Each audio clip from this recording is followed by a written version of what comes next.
Well, here we are. We're going to do a quick update on what we got going on around the property. In fact, this update's long overdue, and we have been busy. And we're going to start here in the front with our blueberry bushes. Let me show you these, because this will be the first time they've really set a whole bunch of fruit. And this year they really outdid themselves. We've been picking blueberries since May the 24th. Let me bring you over here and show them to you. And here they are. And as you can see, they are just loaded with blueberries. They're just everywhere. Yep, there's some ripe ones on there. And they go all the way down into here.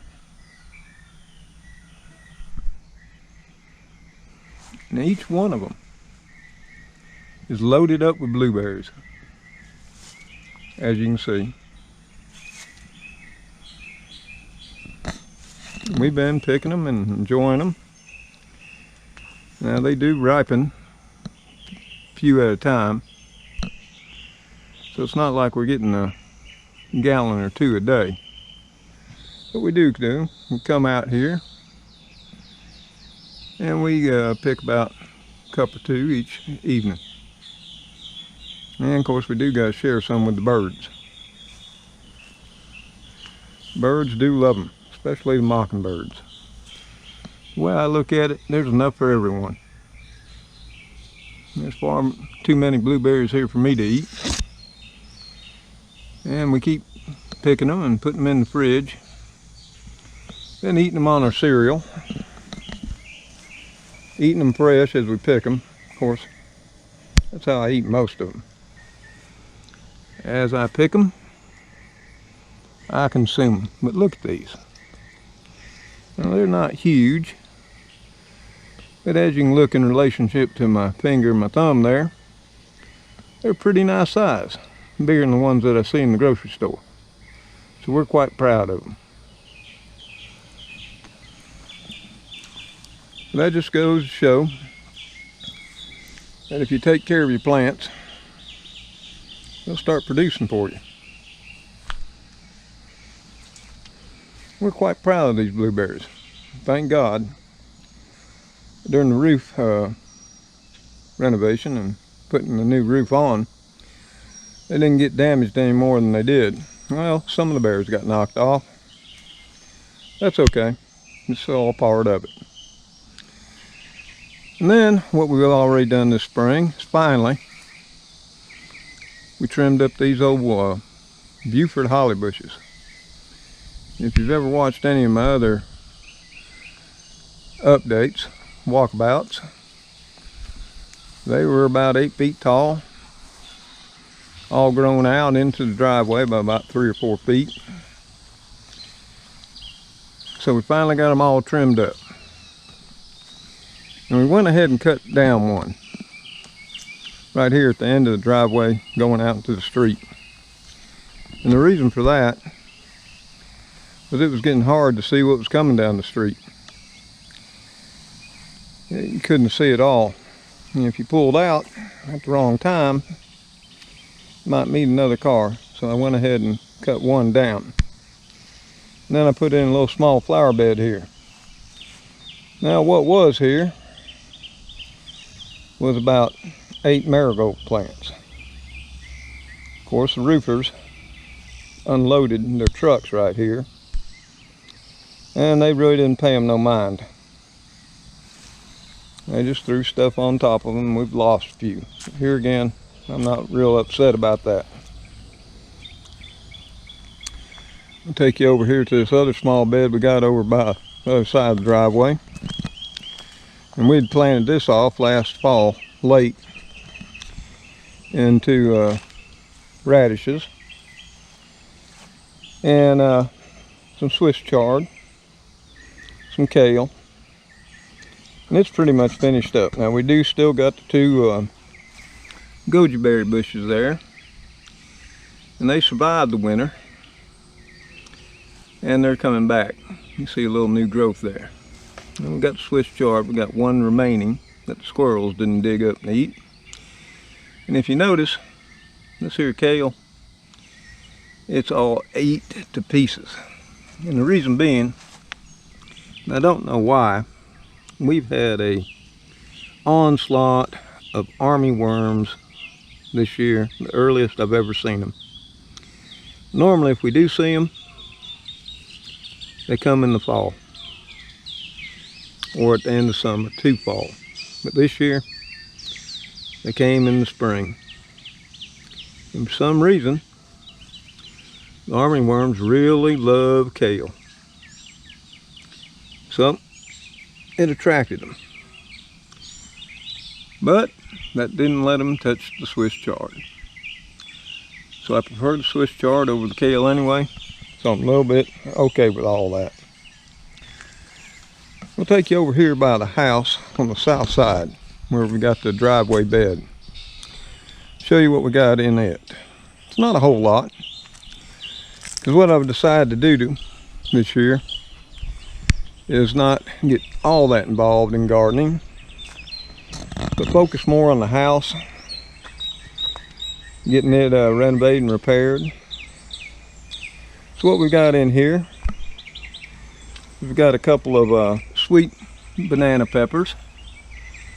They're looking fine. Don't see any blooms on them right now. And what we have right here is a sweet cherry 100. It's a cherry tomato, indeterminate. And if we look down here real close, you'll be able to see a couple of small cherry tomatoes up in there starting to ripen. See if we can get through this fence. See if I can show them to you. There they are right there. So there's a lot more in there. You can see some right here. And of course some more up in there. They're all the way up through this. Right up here to the top. Of course it's still going. It's about 7 feet tall right now. I'm gonna have to add something else to it to keep tying it up as it continues to grow upside the house. Now this here is another pepper plant we've got. And this is a cowhorn pepper. Now, you don't see these much anymore. They used to be real popular. And they put a thin green pepper. Looks similar to a cayenne, but they get a lot larger. And most of the time they're not as hot. They're just a good eating pepper. Something that you can eat fresh, right out of your hand. Eat with your meals. Or you can dice up, put them in stir fries. Or I put them in some scrambled eggs, or whatever you like. But they're a milder pepper. Now, I have had years where they, for whatever reason, have got extremely hot. I think that has something to do with the weather more than the variety. But it's getting real hard to find these peppers anymore.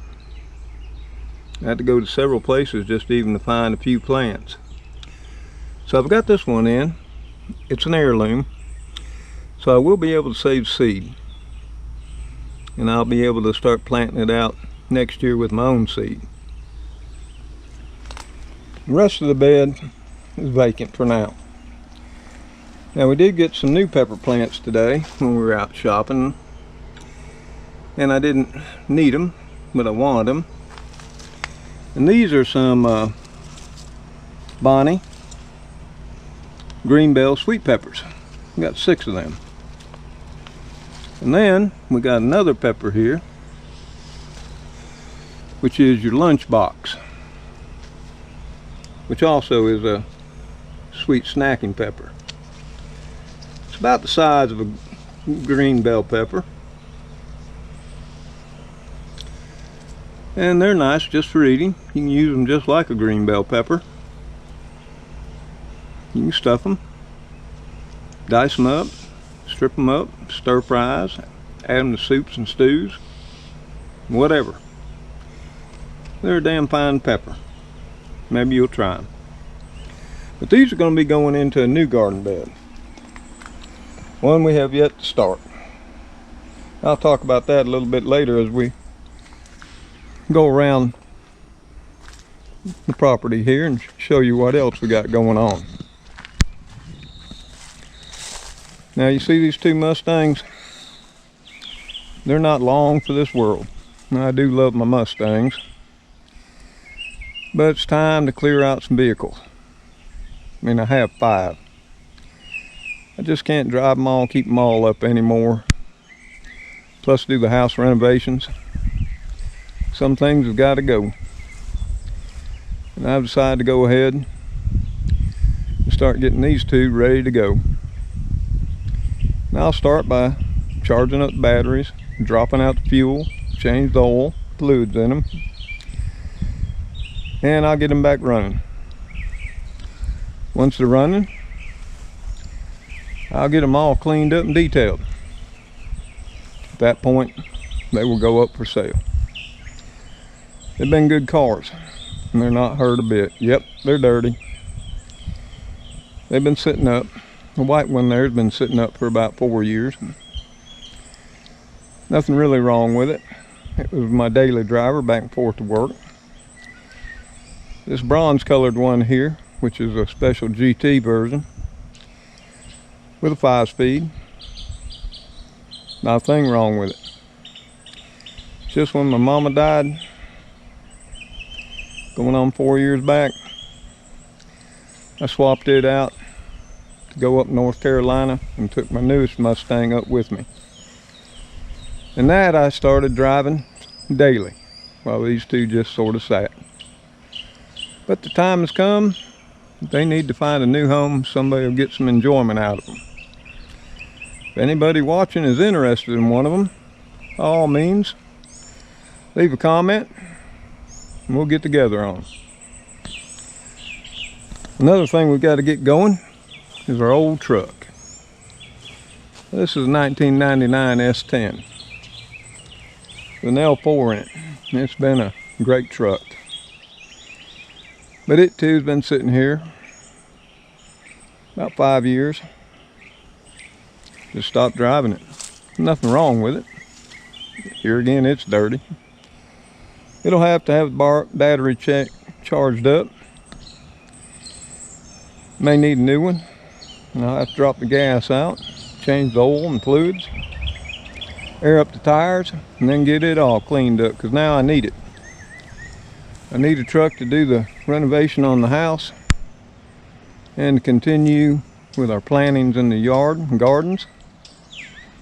Got to have something to haul all the dirt, potting soil, plants, building materials. And I could go out and buy another truck, but why buy another one when I've got one sitting here? Just going to take some work to get her going, and that's exactly what we're going to do. Now, we had those peppers over there, and you might wonder what we're going to do with them. So we got these two huge truck tires. Now, these aren't my tires. These are tires that came off my son's truck about 2 years back. He had a big lifted Ford F-250. These huge tires on it. And when he got new tires, instead of letting them keep these tires, he decided to load them back up and bring them on back to the house. Of course, his thought at the time was that he'd sell them, but they still had some life in them. But he never got around to it. And here they sat for 2 years. So I'd actually have to pay to get them disposed of now. But I got to thinking, they'd make a perfect raised bed. So one of them's going to be for those peppers. And when we get started on that, hopefully later this afternoon, I'm going to take you all with me, show you how to do it. Now, you might be concerned about tires and something leaching into the soil. Well, it's rubber, and yes, it's synthetic rubber. But tires degrade extremely slowly. You can go on Google Maps and see stacks of tires all over this country that have been there for decades. So I'm not too concerned about anything coming out of the tires. I'm a plastics engineer by trade, chemical engineer. I know what they're made of, and I don't think they're going to add anything to the soil that's going to be of any harm. And rather than throw them away and bury them in the landfill, I'm going to recycle them. Use them for a couple of raised beds. Get some more use out of them. In all truth, they'll probably outlast me. Now we're going to wander over here. And as you can see, we have yet to get this here garden spot totally cleared off for the garden by the shop. And we didn't get getting the shop all cleared off. Here again, that comes back to some issues I was having over the winter, health-wise. Just really didn't feel up to it. But I am feeling better. And I do plan here in the next couple of weeks, getting the shop cleared off, getting this brush all burnt, and getting this here garden spot ready to go for the fall. And over here at what used to be the old compost pile, we went ahead and added some soil. And what we're trying, in here again, is we planted some potatoes. We planted them in the center, some russet, red potatoes. And then around the perimeter, we planted okra. Now this has just been in there since Sunday, so nothing's come up yet. And what you see on top of that is some slug pellets. Yeah, I have a real bad problem with slugs and snails here. Any little seedling that pops up, those little critters will eat them in a heartbeat. So if I don't put down some slug pellets to deter them, I don't get anything. We'll walk over here to the old raised bed, which is finishing up from what we had there in the winter. What we'd planted in late fall, early winter. See some onions here that are about finished. We got some carrots in there. Or what's left of them, we've been pulling them out, enjoying them. We had quite a few, and there's still quite a few left. And we've got some kale started in here. It's not all that big yet. There's one there, another one there, looking a little bit better. Got a tiny one right there. Another one there. And there's one. And then the largest one here at the end. So we're hoping those will come on. Of course, now the weather's getting rather hot here. We're in the mid to high 80s today. A week or two back, we were in the 90s, mid 90s to high 90s. But for the last week, it's rained constantly. We've had over 7.5 inches since last Tuesday. And there in the pots, the old garlic chives still growing. Got some new ones coming up. They seed themselves. What we have here is a stray tomato that we bought, but sort of orphaned right now. We really don't know what we're going to do with it. And it's actually a Parks Whopper improved.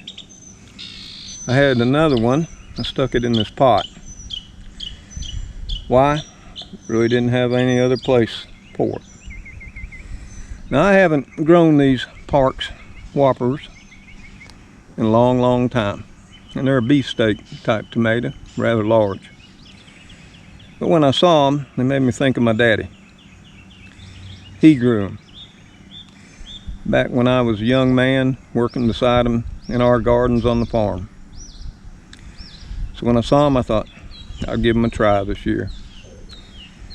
It's been, oh Lord, more than 40 years since I've grew them. We'll see how they do down here in this heat. Maybe they'll do fine, maybe they won't do nothing. We'll see. Right here, I replanted this yesterday. It's a volunteer tomato that came up in the driveway bed. And I believe it's going to be a celebrity. Now, how true to type it's going to be, we're going to see. It's one of those what if experiments. Because celebrity tomatoes are a hybrid. But that being said, celebrity's been around a long, long time. I know I've planted them for over 30 years. And with all plants, the longer that they grow out and continue, the more true to type their seeds will be. That's how new heirlooms come to be. Then over here, we pulled out what was the radishes, and we had some red leaf lettuce and some black Simpson lettuce. All that's came out. Now, if you notice, I'd let the radishes go to seed. You can see some right here coming up. That's from the seed that dropped. There's another one right there, right there. And I'm sure there's going to be more. That's okay. I really don't know what I'm going to be putting in here right now till fall. Maybe nothing. So the radishes, they can grow if they want. See what happens. And here again, we haven't got this garden area totally cleared out. And we've got another big old brush pile from what we've cleared off of the land prior to winter coming. But what we have been doing on this garden plot is what they call composting in place. And all the leaves and grass clippings that we collect off the yard, we've been piling up here. Now, right now it's about 2 foot deep, anywhere from about 12 inches, 2 foot, 3 foot deep. But it has been, since early spring, as high as 4 or 5 feet deep. But it's compressed down. The worms are real active underneath, and they're actually consuming it from the bottom up. And there are an amazing amount of worms underneath this.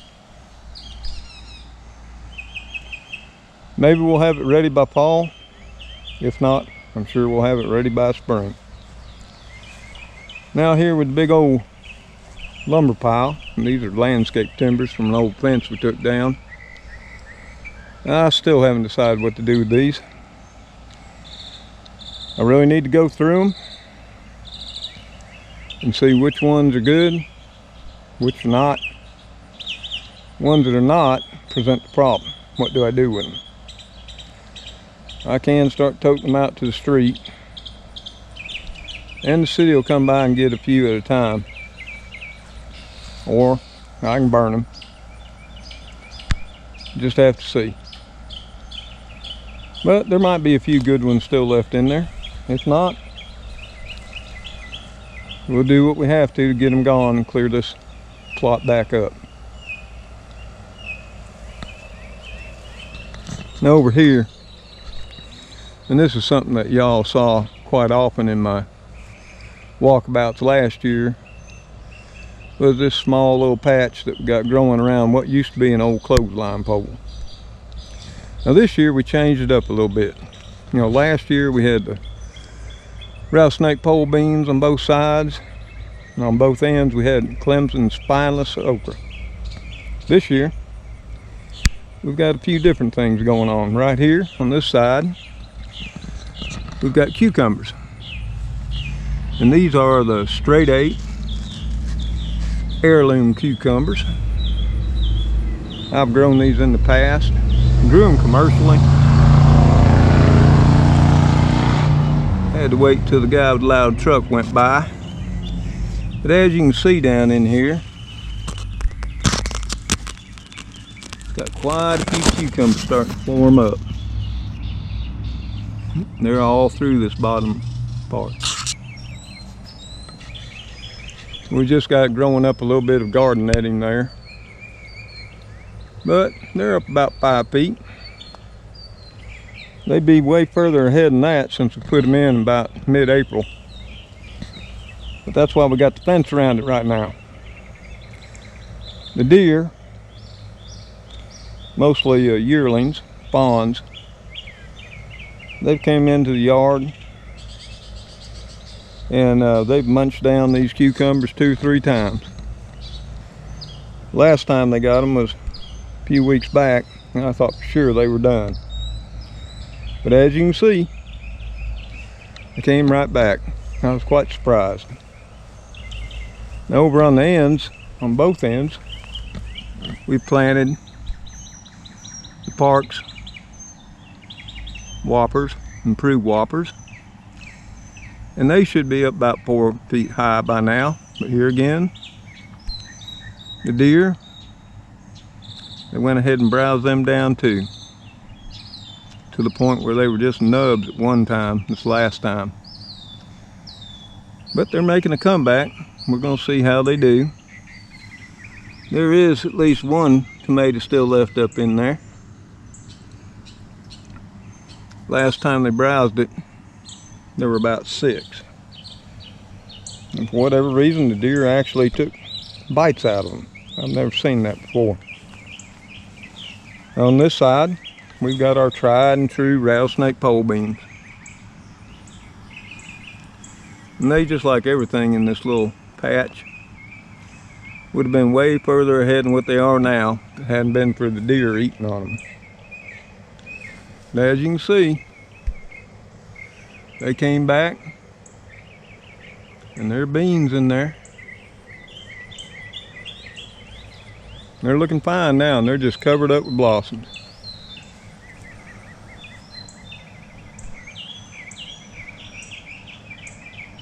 A lot of new little small beans. Blossoms everywhere. They're really starting to look good. And just like last year, they'll produce all the way till frost. We'll be picking them starting here in a few days, and we will continue to pick all throughout the season. And this is just now one of 4 types of pole beans that I've got planted on the place this year. I'm doing a little experiment between 4 different types of pole beans, one of which is my rattlesnake pole beans here, and I'll take you down by the house and I'll show you the other 3 types that we got. And this is another Parks Improved Whopper hybrid tomato, and it too got browsed down by the deer. Not as bad as the other one, but you can see it's got some tomatoes off in there coming on.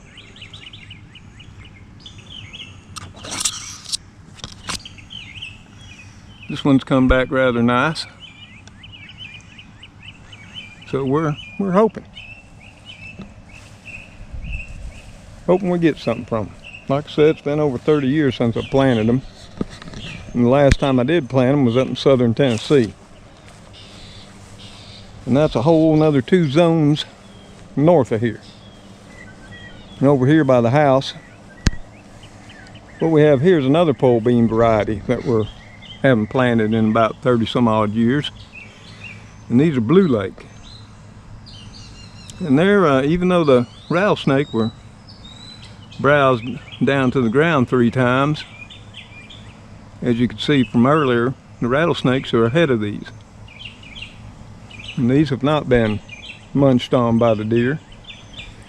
Now they were planted about a week or 2 after the rattlesnake pole bean, but they're starting to climb on up there.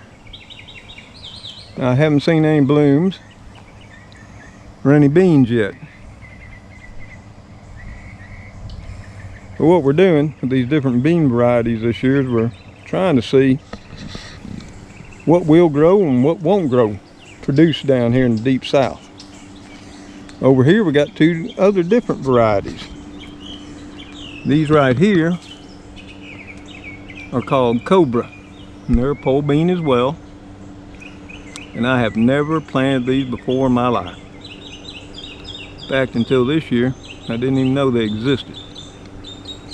We're going to give them a try, see how they do. And they're starting to run up the twine. And over here is a pole bean variety, and it's actually from Germany. And the best as I can pronounce it is Blahilde. I think it's Blauhilde. And we got that seed from Ohio, Heirloom Seed Company.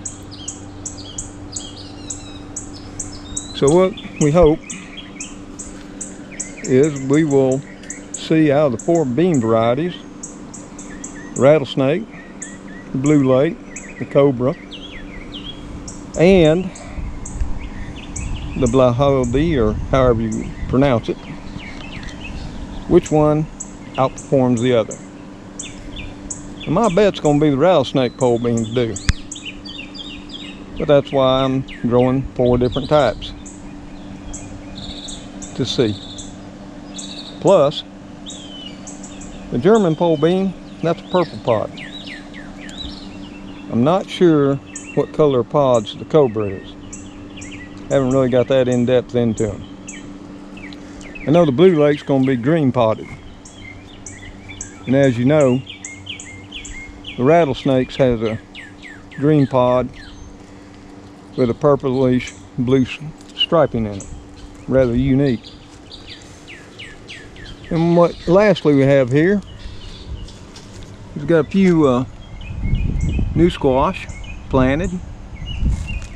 We've also got smoker stuck in there. There's one. And I believe we got another one over here. There's another one. And I believe there's a third one. So what will happen is the squash will run along the ground. The okra is going to grow above it and provide it with some shade. And here, since any day now we're going to be back in the 90s, the squash will definitely appreciate the shade from the okra. Of course, the okra's got some catching up to do before it provides any shade. But one of the last things I want to show you is our fig bush, and it's really came on this year. Now, if you watch my previous videos from last year, it looked pretty sad, pretty scrawny, just a bunch of twigs. But look at this thing now. It is really taking off. And look at the figs in here. Yep. It's got quite a few figs. But just the amount of growth that it's had this year. There's another fig. There's some more right there. There's another couple here.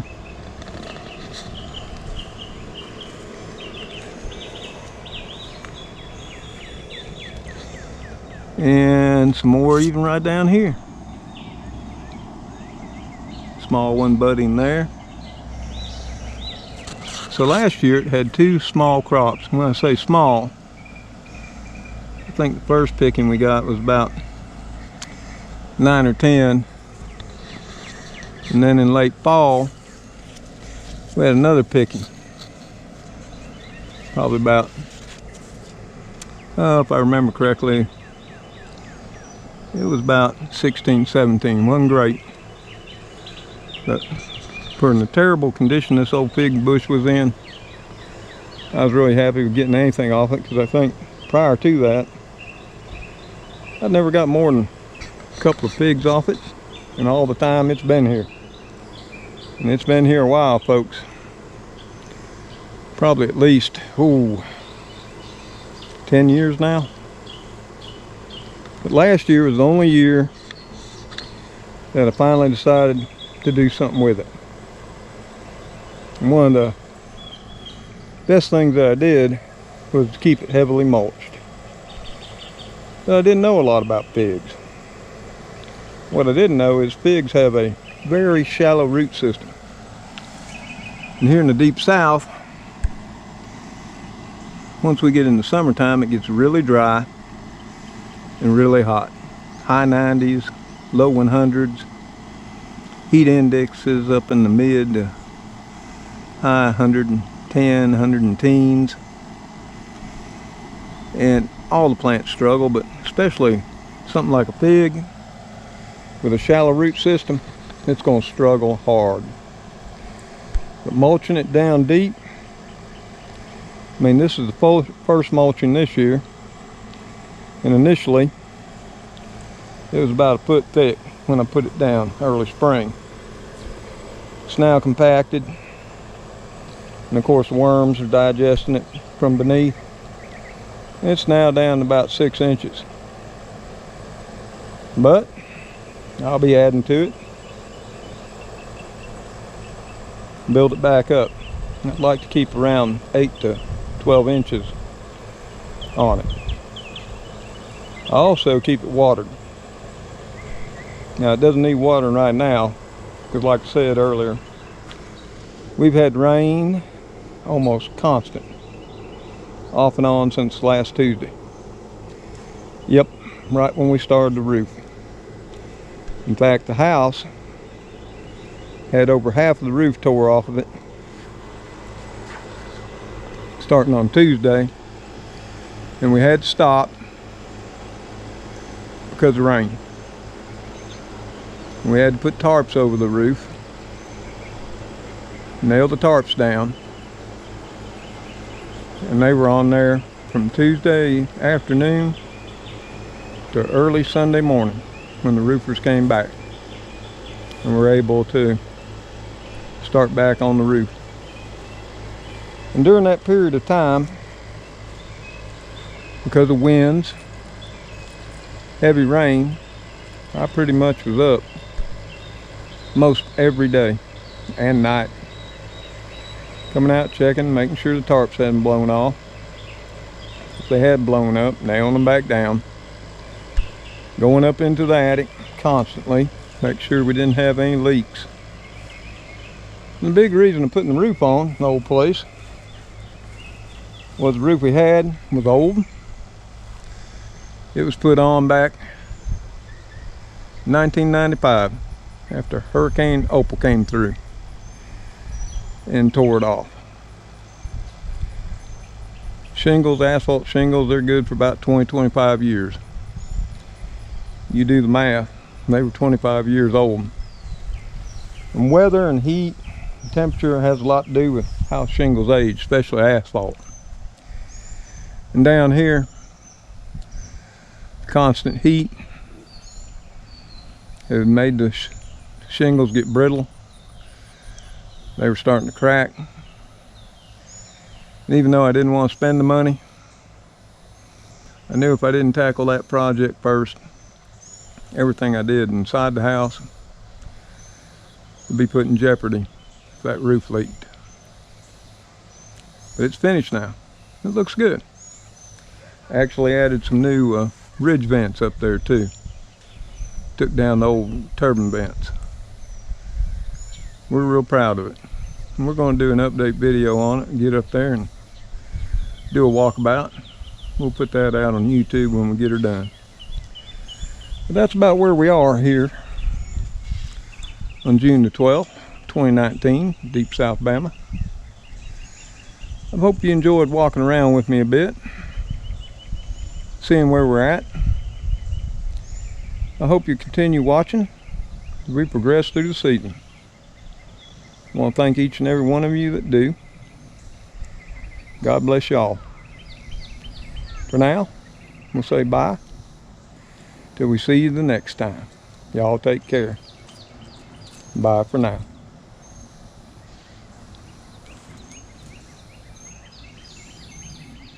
Oh, Trick said bye too.